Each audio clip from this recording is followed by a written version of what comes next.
Bonjour à vous les gens en fait, et pas que les cinéphiles, bienvenue dans cette vidéo un petit peu HS. On le sait, le monde des super-héros, on va dire qu'on est en plein dedans, c'est-à-dire on en a partout à la télévision, que ce soit en série télé, en série d'animation, ou cinéma avec les films, et évidemment, on en a aussi beaucoup en DTV avec des films d'animation, bref, et sans oublier le support original, à savoir le comic book.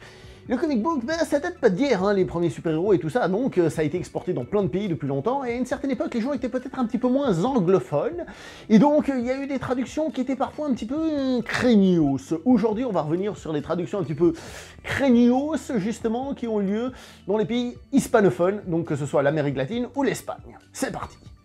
On va commencer par un petit tour d'échauffement, histoire de se mettre en place, d'accord? Je vous donne le nom du héros et vous essayez de trouver de qui il s'agit, d'accord? Alors, ce héros, en Espagne, s'appelait à une époque Dan Defensor. Dan Défenseur. Alors je vous laisse un petit peu trouver hein, qui ça peut être comme ça. Dan, Danny, Daniel peut-être. Bon, Défenseur, ça va, hein, ça devrait être facile. Hein. Qui ça peut être? Vous ne voyez pas? Je vais vous aider. Il y a 2 D dans le nom. Ouais, c'est Daredevil ce truc. Daredevil à une époque en Espagne s'appelait Dan Defensor. Numéro 2, cette fois-ci le nom de ce super-héros dans la vie civile, c'est-à-dire quand il est en être humain, hein, d'accord? Il s'appelle Bruno Diaz. Bruno Diaz. Et vous êtes fan de ce héros, peut-être même que vous ne le savez pas. Vous avez lu forcément des comic books, vous avez forcément vu des films de Bruno Diaz. Bruce Wayne, un personnage culte de l'univers Marvel, Enrique Ricardo. Enrique Ricardo. Je vous avoue que là, il y a peut-être un petit début de réelle traduction là-dedans, hein, je vous le cache pas. Red Richards. Ouais, Mr. Fantastic. Ouais, celui des 4 Fantastiques. Enrique Ricardo. Allez, encore un de chez Marvel. Pedro Marquez. Pedro Marquez. Peut-être que maintenant vous commencez à prendre l'habitude, vous commencez à avoir des petits trucs. Pedro Marquez. Peter Parker. Peter Parker. Peter Parker. Je pense qu'en fait, là on commence à avoir une explication. En fait, les traducteurs, ils ont d'abord traduit Spider-Man, hein, et surtout Mary Jane, qu'ils ont dû traduire par Marijuana. Et du coup, ils se sont dit, tiens, si on consommait un petit peu plus, Pedro Marquez. Le prochain, je suis sûr qu'il va vous plaire. Comment ont-ils traduit à une époque The Avengers, les Vengeurs? The Avengers. Avengers, des films. Comment est-ce qu'ils ont traduit ça dans ces pays-là il y a quelques années? Les Invincibles du XXe siècle. Los Invencibles del siglo XX. T'as aimé les Invincibles du XXe siècle, la guerre de l'infini? Personnellement, j'ai préféré les Invincibles du XXe siècle, l'ère d'Ultron. Les Invincibles du XXe siècle, la guerre de l'infini. Avengers, Infinite War. Je finis avec le dernier qui est un tout petit peu tordu et après on va faire quelque chose qui est peut-être un petit peu plus trouvable.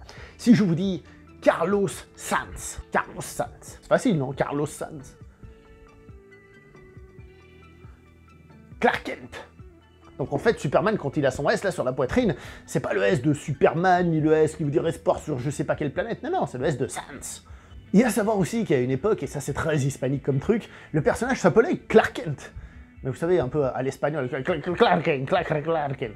Et donc ils l'ont écrit comme ça.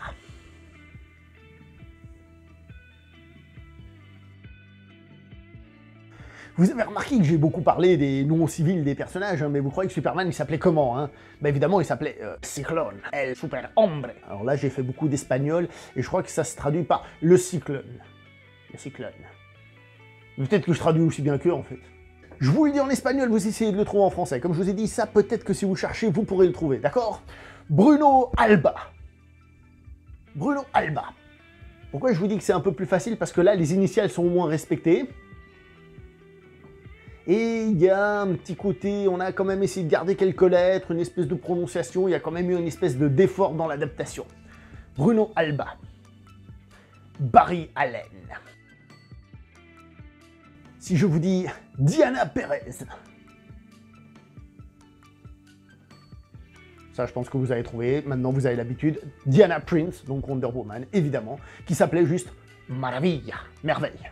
Et pour finir cette vidéo, parce qu'évidemment, on pourra en faire beaucoup plus, hein, mais je pense que vous commencez à comprendre le principe. Le petit dernier.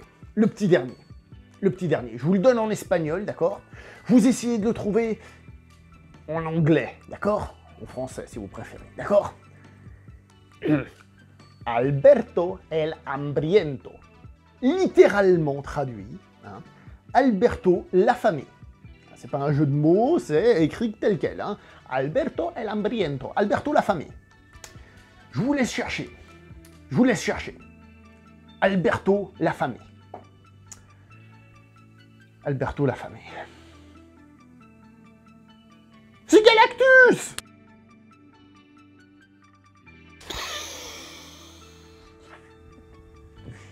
Alberto l'affamé. Je suis le seul à péter un plomb. Alors, petite parenthèse historique vite fait, pourquoi est-ce que cela se faisait? D'abord parce qu'il y avait aussi des pressions au niveau des gouvernements pour éviter qu'il y ait trop des noms étrangers. Si vous voulez, c'est un petit peu comme ce qu'on peut trouver au Québec, hein, c'est-à-dire essayer de garder sa langue et tout ça, et ne pas forcément partir dans des anglicismes. Évidemment, je tiens quand même à préciser que la plupart de ces traductions ont été corrigées depuis très longtemps, même s'il y en a qui restent, comme par exemple Gotham City, qu'on peut encore trouver sous le nom de ville gothique. Hein, ou encore le personnage de Lois Lane qui s'appelle encore Louisa, mais bon, ça encore, ça va, c'est pas très compliqué. Alors juste pour le fun, je vous en balance un ou deux, hein, vous, dans les commentaires, vous mettez, vous imaginez, vous vous amusez à traduire ça, on va voir ce que ça donne. Vous me mettez Robin, donc Dick Grayson, et vous me mettez, bon, Nightwing aussi, hein, tant que nous y sommes, et vous nous mettez aussi Tony Stark, Iron Man, voilà. Faites-vous plaisir, vous nous faites des petites traductions là en bas pour le fun. Ces hispaniques, qu'est-ce qu'ils sont nuls quand ils traduisent des trucs, mon dieu, c'est vraiment des tocards les mecs. Heureusement que ça n'arrive pas chez nous en France. Nous on traduit pas les choses comme des bouffons au moins. Pardon, t'as dit quoi? The Green Goblin, le bouffon vert. Non, bah le bouffon vert quoi. C'est toujours appelé le bouffon vert, je vois pas où est le problème. Non, y a pas de problème, ça s'appelle le bouffon vert et puis c'est tout. Si la vidéo vous a plu, n'oubliez pas de liker, de partager et de commenter, s'il vous plaît, sincèrement, hein, n'hésitez pas à lâcher le pouce et vraiment à partager sur d'autres sites, ça aide à référencer la vidéo, etc., etc. Si ça vous a plu, je peux peut-être vous en faire une petite seconde vidéo là-dessus sur le sujet, et peut-être aussi essayer de chercher d'autres traductions, ça peut être sympa. Donc, on se voit prochainement, portez-vous bien, ciao tout le monde.